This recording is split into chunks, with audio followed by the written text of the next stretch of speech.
You might tell yourself that noises in the night are animals, coyotes, owls, a raccoon rifling through a cooler. I used to tell myself that too. Then one night I woke to a message left on a rock facing my tent, and I realized the sounds and silences of the dark aren't always made by wildlife. The screams, when there were any, were human. The threats were human. The screams didn't belong to any animal. Story 1. It was the kind of winter that turns the forest into something brittle. The ground had that hollow crunch underfoot, the kind that sounds like you're walking on dry bones. We'd planned it the day before, me and Dennis, two idiots who thought a last-minute overnight in a state forest in early winter would be a good way to get alone time with the sky. We wanted the kind of solitude you don't get on summer weekends, when the forest smells like sunscreen and the campsites are full of people playing guitars. We wanted the slow, cold quiet. We hiked in late afternoon, with the sun low and the air that sharp, clean cold that makes your breath smoke in front of you. Our packs were light by choice. 2 ultralight sleeping systems, a single small tent, a compact stove, freeze-dried dinners, and 1 map we pretended we'd actually read. The creek nearby had already started to ice along the banks. The water under the ice made a steady, patient sound, like someone simmering a kettle in the next room. It settled into the back of your head and made you forget the rest of the world. We picked a flat spot on a narrow shelf above the creek where a couple big rocks made a natural windbreak. We set the tent between them and pitched it so the door faced toward a small gap in the trees. Dennis started a tiny fire with a careful method, creating more heat than light. We ate in silence for a while, half from exhaustion and half because the cold takes your appetite out of you. I remember how the pot looked when I put it down, a small cloud of steam that vanished before it could touch the cold air. We sat there under headlights of stars, talking in low voices about nothing that mattered. Work, the stupid movie we'd both hated, until the conversation ran out, and then we zipped up and tried to sleep. The night was steady, the kind of steady that presses against your ears. I slept and woke and slept again in scraps. At some point I heard a sound and convinced myself it was an animal, maybe a raccoon rifling something, maybe a fox. It was not close. It never was close. I remember thinking that even if someone walked past us, the snow and frozen leaves would tell stories. Footprints, crushed twigs. I fell back asleep telling myself that no one would be out here at that hour. We were wrong about that, too. Morning came thin and gray. My first thought, because that's how my brain works in the woods, was to pee and then light the stove. Dennis was already up, whispering, because whispering felt appropriate for the cold and for the quiet. We did the routine. Oatmeal packet, coffee that tasted like warm dust, packing the small things. It was still early enough that frost had not melted off the tent fabric. Every motion was careful, measured. When I unzipped the tent, the cold hit like a slap. But it was what I saw that shoved the slap into my throat. There, on a flat rock maybe 15 feet from the tent door, sat a teddy bear. Not tucked under a bush or half buried in leaves, just sitting upright, old blue fabric dulled by dirt, one eye clouded, the other stitched back. It was facing our tent as if it had been put there to watch us sleep. The teddy's little arms rested on its lap. Near the rock, the leaves were rimed with frost. The bear's fur was damp with something that smelled faintly of mildew and smoke. It looked like something you might find in a curbside bag, not like something a kid would treasure. But where it sat, upright and deliberate, felt like a message. We both froze. Dennis whispered, "Did you set that as a joke?" I kept looking, stupidly, at the lines of frozen leaves for tracks. There were none. The frost and leaves were pristine around the foot of the rock. No boot prints led up to it, no flattened patches in the grass. For a moment, I tried to get logical. Maybe an animal dragged it, maybe wind. But the wind doesn't sit things upright, and it doesn't face them toward a tent door with that exact, unnerving deliberation. We packed fast after that, not loudly, but with a tense, efficient speed. Dennis took down the tent like a machine. My fingers felt clumsy through the cold. We moved as quietly as possible because making noise felt dangerous. But not because we were trying to hide from animals, because we were trying to deny the possibility that someone had been close to our faces while we slept. We left the stove and the pot behind, taking only our packs and the cigarettes that each of us kept in the outer pocket, because in that moment, the only useful thing was to get away. On the way out, I looked over my shoulder a dozen times and tried to tell myself a story about a teenage prankster or a hunter who'd left the bear as a joke. But there was no laughter there, only the thin look of calculation you see sometimes in people whose eyes skitter instead of meet yours. Back in the car, with the heat on full and the windshield fogging up, Dennis said very quietly, "Someone had to have been inches from the tent to set that thing." He sounded smaller than usual. He, too, had been a backpacker for years. He'd slept under a tarp in rainstorms by choice. Yet the idea that someone could stand close enough to put a toy facing your sleeping body felt like a violation that was more intimate than anything a wild animal could do. That toy was a letter framed in fabric. It told us that the woods were not only used by deer and owls. People came through here in the dark. People watched. We never found out who left it. We didn't report it. Not because we didn't think it mattered, but because at the time we felt like the police would have said the obvious. There was no crime scene, no assault, no blood. But it was one of those nights that changes the way you sleep forever. I still go out hiking, and I still go to busy backcountry areas, but I stopped doing overnight backcountry trips alone or with just one friend. The tent, once a sanctuary, felt exposed after that morning. The quiet of the forest that had always felt open, even friendly, turned inward and secretive. If that bear had been a prank, it was a prank designed to make you understand you were being watched. That's worse than a threat. It's a message you can't answer. If this story is hitting you, if that small, precise violation makes something in you sit up, stick around. I've got more of these. If you like true, unsettling nights like that, subscribe. I'll tell the others. Story 2. I worked the night shift at a distribution hub. We loaded trucks and sent them into a winter that seemed to have its own plans. The roads were bad the night it happened. Snows that flattened the world into a single gray smear, wind that drove so hard your headlights only reached a few feet. It was the sort of storm that clears the roads by making everyone stay home. My truck was small and old, practical but unreliable when it came to traction. The hyphens of my life then were the hours between midnight and dawn, the places where there's nobody around to notice you. I decided, somewhere mid-route, to take a back road to shave minutes off the drive home. It was a stupid choice I still feel guilty about. One of those small gambles you take when you want to be warm in your bed sooner. The road was narrow and rimmed with woods. Snow lay in drifts against the trunks, and every reflective sign winked like an eye. The world outside was a white, cold void.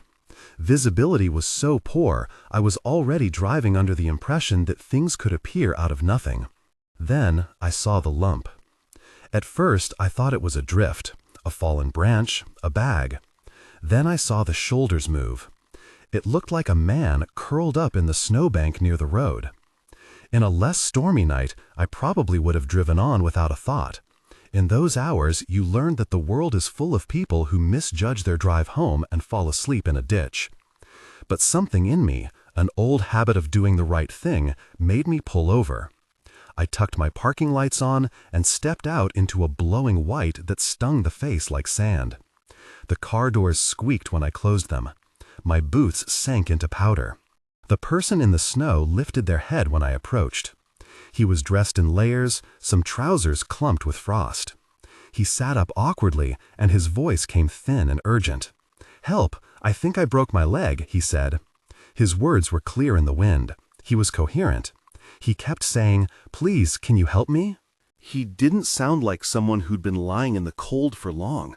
He sounded like someone who'd formed his speech to fit in with the storm, like a rehearsed actor. He watched my car like it was a thing he needed to keep an eye on. His eyes were too still. When I asked him where he'd come from, he gave a direction that didn't make sense for the road we were on.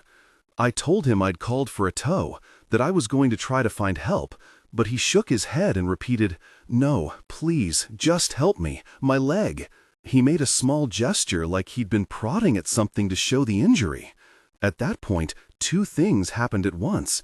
He sat up faster than someone with a broken leg should have been able to, and two figures stepped out of the tree line and started moving toward us in that easy, practiced way that isn't natural, feet gliding under branches, not crunching them, as if they'd been rehearsing the approach. It happened so quick that for a second my brain couldn't match the speed of the world to the speed of what it meant. The man who'd been face down in the snow, our victim, lunged. He grabbed me hard, and the two others, a blur in black, came from each side. One of them yelled something like, "Get the keys." The air suddenly felt thicker, like someone had closed a door around us. I stumbled back and ran to the car. My key was in my hand. I was a patchwork of adrenaline and engine noise. As I reached the car, someone slammed their hand hard against the glass, jamming their fingers into the seam. Their palm hit the window at my shoulder level. I remember the sick animal sound that wants to come out of you, the raw shout that's more instinct than sentence. I shouted too. I locked the door. One of them had a hand on the driver's side handle, fingers working to force the latch, trying to pry it. I could see the hinge of the door flex when they pulled. Snow slouched off their sleeves when they pulled back to get leverage. The next minutes were a blur. Spinning the key, tires digging, the roar of a motor, the smell of wet wool and something metallic in the air. I pressed my foot down and felt the car slide a moment before traction bit. I lurched forward, scraping the roadside bank. They reached for the bumper with gloved hands, and then not enough. The car fishtailed. I heard one of them curse, and then I found the road and drove like I'd never driven before. I kept looking in the rear view as trees whipped by. In my head, the sound of that man hollering had curled and pooled into something that felt like a scream. It was a sound I didn't expect, in a place I thought belonged to animals. I pulled off a couple miles down when I found a well-lit gas station. My hands wouldn't stop trembling. I told the clerk, who called the police, and explained it all in halting sentences, because the police don't like long, breathless stories with too much adrenaline in them. I waited in a car that felt too small, watching the highway like a nervous animal. The officers came, took statements, and drove us back to the scene. What they found was ugly in the way organized things are ugly. There were 3 sets of footprints in the snow heading toward the bank where we had stopped, and 3 sets leading back into the tree line. There was a rope coiled in the soft of a pile of rocks nearby, and the officers thought, based on how everything was laid out, that the injured man had been acting as a decoy to get drivers to stop on that quiet stretch. He would lunge and fake injury while his accomplices took advantage of the distraction. They would use the pretense of a crash or an injured man to get you into a vulnerable position. Then they would try to force you out of your car or to ambush you once you stepped outside. They told me later, as officers have to do when they translate their impressions into facts, that the decoy's improvised performance, the cry for help, was designed to lure. The scream was rhetorical. It was a baited line. The officers found pieces of cord and a few discarded tools in the underbrush. They said it looked like a plan that had been used more than once. I didn't sleep that night. I stopped taking that road. For a long time after, any sound in a snowdrift made my throat close. The worst part wasn't the physical danger, though that was real. It was the sense that a sound that once meant someone in need could be turned into a trap. The help, that man yelled, wasn't pleading for help. It was calling an unseen group into motion. It was astonishing how quickly a human voice can be repurposed into a weapon. Story 3. My name is Nam. At 30, I was working nights in a hospital. Nights had become the backdrop of my life. Shift work, fluorescent lights, the hospital's hum at 2 a.m. felt like a steady drum. We had lockdowns in my town for a while. Streets were empty, and the usual small-town chatter thinned to radio silence. My building faced a back road that led to one main route downtown. People moved like ghosts during the lockdown. Only the ones who had to leave their houses left. There had been a man, Alec, who'd started showing up at a neighboring house.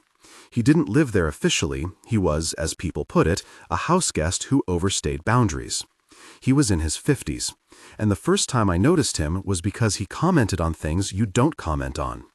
One evening, as I walked past their driveway, he said something out loud designed to sound like a compliment, but that landed like a hand on my spine. "You'd look great in leather trousers," he said.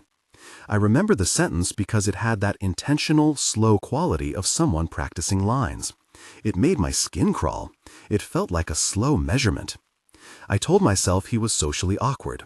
I told myself I was reading too much into it. Still, I started doing small things differently. I left earlier and later. I made sure there were lights on in my car. I walked with my phone in hand. I took a self-defense class because I used to get annoyed with how jumpy my husband looked when I told him the stories. He didn't like the idea of me learning to fight, but I did it anyway, mostly to feel less like a potential victim and more like someone who could act if needed. One night, I went out to my car to get something and found my tire slashed. It was a slow realization, flatness you can feel in your feet. The tire was safe to touch, and then suddenly not, air leaking out in a small, helpless hiss. My heart started to spin in the way it does when you feel something panning for a threat. I called my husband, who was still asleep, and then called roadside assistance. I stayed with the car because the town was empty and because staying felt safer than walking back to the house. Alec came out of the neighbor's house. He did not offer help. Instead, he watched me with a sort of amusement on his face, like he'd set a scene. Then he moved in close, said, "I can help you." His hands were oddly steady when he said it. The next thing I remember is him lunging. He grabbed me, and before I had the shape of resistance in my mouth, he had pulled parcel tape from his pocket, cheap shipping tape, and started wrapping my wrists and mouth. He gagged me with the same tape. The strangest, sharpest weight was how quiet he made the world by muffling my voice. I could not scream without it being swallowed. He thought he had me controlled. He thought the parcel tape and the slashed tire gave him the time to get what he wanted. He wanted to move me to his car, to get me in the passenger seat where no one would see. But people underestimate the power of training and the combination of panic with practice. I'd been to a few kickboxing classes. I'd done a lot of night shifts where muscle memory mattered. I kept my head very still in those seconds, like someone bracing against a car crash. I pretended to cooperate. He bound my wrists and ankles and then left me momentarily to get his car keys. I waited. I let him think he had the advantage. I let him relax enough to leave me in reach of the door. With my taped hands, I used my feet to work at the tape on my ankles. It took a minute, a slow, useless minute where the sense of time stretches. And then I had one foot free. I kicked hard between his legs when he returned, aimed for the places that hurt most. When someone is older and slower, their reactions can be predictable. He folded, a hand over his face. I used that moment to unstick the tape from my mouth, and I spat the gag away. I ran for the house, stumbling, not cleanly but desperately, screaming the way people do when they finally have a mouth again, a thing like an animal but sharper because you're telling them a truth. Neighbors came out. Someone had seen him, because he wasn't as careful as he thought, and in a small town, people still watch their porches. Alec was arrested. The police found evidence, residue of tape, some bits of clothing that matched my jacket stuck to his sleeve. He was charged and later convicted of attempted kidnapping and assault. I sat through interviews and court sessions that felt like a second kind of trauma. The legal thing was necessary. It was a way to put a name on what had happened and to keep him away. It didn't fix everything. I went to therapy. I took a self-defense course that taught more than how to strike. It taught me how to make decisions in a blur. I still jump when my tire goes soft on the curb. But there are differences now. I don't let that night define my life. I credit the small training I'd done, kickboxing and awareness, with saving me. People have asked if I did the right thing, and I always say the only right thing is what keeps you alive and whole. When I think back, what unnerved me most was the way things had built up over time, the staring, the comments. That accumulation of small things was the quiet that made the loud thing possible. Predators often test the water with small gestures. The stared at, the catcall, the inappropriate line. These are not harmless. They are reconnaissance. Closing. All three of these stories happened in different places and to different people. A tent on a cold rock, a snowbank at the side of a back road, a driveway outside a neighbor's house. The details differ, but there's a thread in every one. A sound or a silence that seemed like it belonged to the night.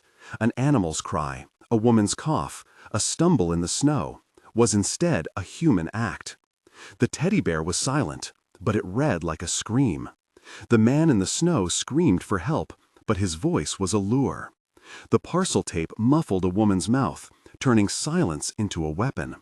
In each case, the night's noises were human, arranged to serve someone else's plan. I don't tell these stories to make you paranoid. I tell them because there's a dangerous comfort in assuming the woods are full of raccoons and that a cry on the road is always a plea for help. Sometimes that's true. Sometimes helping is the right thing and saves a life. But there are people who will use that kindness against you. That's the hard lesson. So what do we do with that knowledge? We stay aware. We make choices that are realistic, not fear-based. If you're out camping, especially in low-traffic areas, consider setting your tent where you can see a path clearly and where other people might hear you, and travel in groups when you can. If you stop to help someone on a deserted road, keep your doors locked and your engine running. Call emergency services and keep your distance until you have a clear sense of the scene. If someone's behavior makes you uncomfortable, persistent staring, comments that feel predatory, tell someone, document it where possible, and trust your instincts. Report suspicious things to the police. Those are the things we know how to do that don't put us at more risk. But beyond tactics, remember this. Trauma isn't always about the visible wound. It's about a sense of being watched, about the rupture in your trust. Some nights you'll sleep fine, and some nights you'll carry the sound of a shout in your ears for years. That's normal, and it's okay to seek help for it. If anything in this video brings up memories or feelings for you, please reach out to someone, a friend, a counselor, local services. You don't have to carry it alone. The next time you hear a sound in the woods or on a back road, and your first thought is a coyote or a raccoon, remember what I'm about to say. The screams didn't belong to any animal. They belonged to people with plans. Some cruel, some calculated, some improvisational. That doesn't mean stop going outside. It means go out with your eyes open and your respect for the night balanced by a realistic understanding of what people can do when they think no one is watching. If you want more stories like these, true nights, close calls, survival, and aftermath, click the playlist on screen now for another 3 true nightmare stories. If this video helped you feel more aware, like and share it with someone who spends a lot of nights on the road or in the woods. Be careful out there. If this stirred something for you, please consider reaching out to local support services. You deserve help and care.